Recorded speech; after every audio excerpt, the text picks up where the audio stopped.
మెడ మీద కత్తి అంటే నాకు సంఘటన గుర్తొచ్చింది. దాన్ని ముందు చెప్తా. సరిగ్గా నవంబర్ 29, 2009 కేసీఆర్ గారు ఆ రోజు తెలంగాణ వచ్చుడో కేసీఆర్ సచ్చుడో అని చెప్పి నిరాహార దీక్ష కూర్చున్న రోజు. ఆ రోజు మేమందరం కరీంనగర్లో ఉన్నాం. కరీంనగర్ నుంచి బయలుదేరి కేసీఆర్ గారు సిద్దిపేట పోవాలి. అక్కడ అమరణ దీక్ష కూర్చోవాలి. అది ఆ రోజు ప్రోగ్రాం. ఆచి చికెన్ మసాలా సరిగ్గా కరీంనగర్ లో బయలుదేరి అలగనూరు వచ్చే వరకే కేసీఆర్ గారిని అరెస్ట్ చేసినారు, చుట్టుముట్టినారు. ఆయన తీసుకొని మమ్మల్ని అందరినీ వెనకాల ఆపేసి వెళ్ళిపోయినారు. మేము కూడా వెనకాల ఆగిన మా మానేరు అవతల ఆపింది మమ్మల్ని. ఆపితే కూడా మేము దిగి దాని మీద పరిగెత్తుకుంటూ మేమందరం కూడా బ్రిడ్జ్ క్రాస్ చేసి అక్కడికి వచ్చేసరికి లిఫ్ట్ చేసేసినారు సార్ని. జయశంకర్ సార్ని వదిలేసినారు ఆ లుల్లిలో. నేను జయశంకర్ గారిని గట్టిగా పట్టుకొని నా కారులో ఎక్కించుకొని ఇక పోలీస్ కార్లు ఎట్టిపోతున్నాయి, మేము కూడా అదే వెనకాల ఫాలో అవ్వకుంటూ పోతున్నాం. పోతుంటే మేము కాకతీయ యూనివర్సిటీ చేరుకోగానే అక్కడ మరి ధర్నా జరుగుతూనే ఉంది, రాస్తారోకో జరుగుతుంది. నేను పోయి విద్యార్థులతో కూర్చున్నా. జయశంకర్ సార్ని మీరు ఇంటికి పోండి సార్, మీరు ఇక్కడ ఎందుకు అని సార్ని ఇంటికి పంపించిన. పోలీసు వాళ్ళు వచ్చిండ్రు, అరెస్ట్ చేసిండ్రు. తీసుకుపోయి ఆల్రెడీ తీసుకుపోతున్నారు. తీసుకొని పోతుంటే ఆ వ్యాన్లో ఉన్నాం అందరం. వ్యాన్లో తీసుకొని పోతున్నారు. హన్మకొండ చౌరస్తా రాగానే ఆడ సిగ్నల్ పడ్డదో ఏమో పడ్డది, బండి ఆగింది. ట్రాఫిక్ వచ్చింది, ఏదో టైం. అందరం దుంకినాం. దుంకి ఆయనతో జయశంకర్ సార్ ఇంట్లో పోయి కూర్చున్నాం. మళ్ళా కొంటకు పోలీసు వాళ్ళు వచ్చిండ్రు.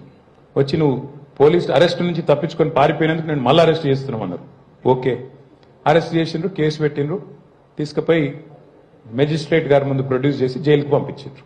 ఇది సరిగ్గా నవంబర్ 29 రోజు వరంగల్ జైల్లో ఆ రోజు రాత్రి అంతా అక్కడే గడిపినాం.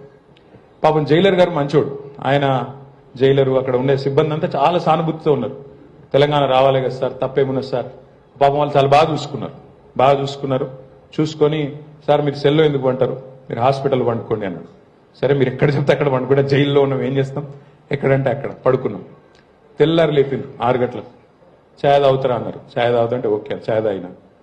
గడ్డం చేసుకుంటారా అని. ఏం పని పాడైతుంది జైల్లో. సరే మీ ఇష్టం, ఏం చేయమంటే అది చేస్తాను అని అక్కడ బయట తీసుకుపోయిన కూర్చోబెట్టి చెట్టు కింద కూర్చోబెట్టి గడ్డం చేస్తుండ్రు. ఒక ఆయన పిలిచిండు, ఒక సోదరుని పిలిచిండు, బార్బర్ను. ఆయన వచ్చిండు, గడ్డం చేస్తాను. ఇది ఎట్లాంటి పరిస్థితి మీరు ఒకసారి గుర్తు తెచ్చుకోండి. రాజశేఖర రెడ్డి గారు చనిపోయి 4 నెలలైంది సరిగ్గా. కేసీఆర్ గారు నిరాహార దీక్ష కూర్చున్నారు. ఒక ఉద్విగ్నభరితమైన వాతావరణం రాష్ట్రం అంతా ఉంది. తెలంగాణ కావాలని, తెలంగాణలో వద్దని ఇంకో చోట అట్లాంటి పరిస్థితున్న నేపథ్యం అది. ఆ గడ్డం గీస్తా ఉన్నాడు ఆయన. ఆ సోదరుడు గడ్డం గీస్తున్నాడు. ఏదో ఒకటి ముచ్చట పెట్టాలి కదా. గడ్డం గీస్తున్నప్పుడు ఏం ముచ్చట లేకుండా ఎట్లుంటది. సరే గడ్డం గీస్తుంటే ఏ ఊరు తమ్ముడు అన్నా. కరెక్ట్ కత్తి ఇక్కడ ఉంది. పులివెందుల సార్ అన్నాడు.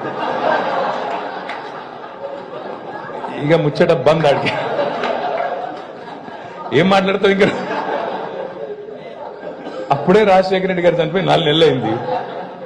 మనం తెలంగాణలో లొల్లిపెట్టి మనమేమో ఆగమాగం చేస్తాన్నాం. ఆ సోదరుడు పులివెందుల ఏదో మర్డర్ కేసులు అరెస్ట్ అయ్యి జైల్లో ఉన్నాడు. కత్తి ఇక్కడ ఉంది. ఇంకేం మాట్లాడతాం.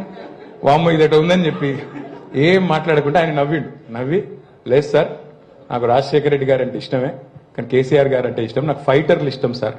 ఫైటర్ ఎవరైనా సరే, ఏదైనా సరే కొట్లాడేటోళ్ళు అంటే ఇష్టం సార్ అని చెప్పి చాలా మర్యాదగా. సో ఇప్పుడు నారు గారు చెప్పగానే నాకు వెంటనే నేను ఫ్లాష్ బ్యాక్ లోకి వెళ్ళిపోయాను.